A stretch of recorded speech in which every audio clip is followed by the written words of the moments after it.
熟悉我的朋友肯定知道，我自己做饭一直用的是天然水，而不是自来水或者纯净水。这到底是一种习惯或者惯性，还是有什么科学依据呢？今天咱们就来深入探索，用不同的水做饭、煲汤真的有区别吗？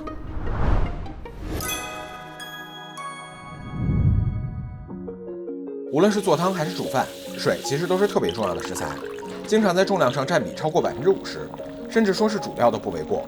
但是网上对于做饭用水的讨论却非常少。我们先来聊聊最常见的3种水到底有什么不同。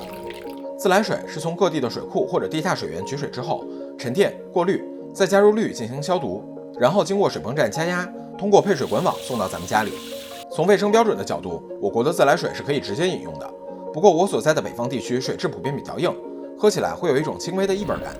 纯净水则是通过反渗透、蒸馏、离子交换等方法，去除水中几乎所有的杂质和矿物质，只剩下 H2O。实验室做实验或者家里用水的家电都尽量用纯净水，避免水垢堵塞管道。而天然水则是在湖泊深层、山泉等水源地取水，只经过物理过滤，会保留天然的矿物成分。用葡萄酒的术语来说，就是可以保留水源地的风土。味觉敏感的品水师甚至能通过风味分辨产区。那么不同的水对于做饭有什么影响呢？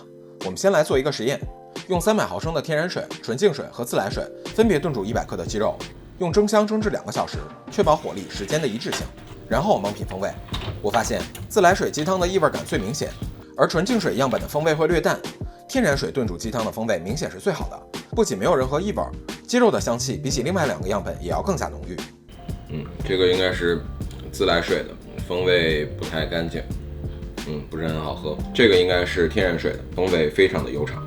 田世一教授在浙江工商大学智能感官科学实验室做过类似的实验，规模更大，共有85人参与，结果类似，同样是大家更为偏好天然水鸡汤的风味。这是为什么呢？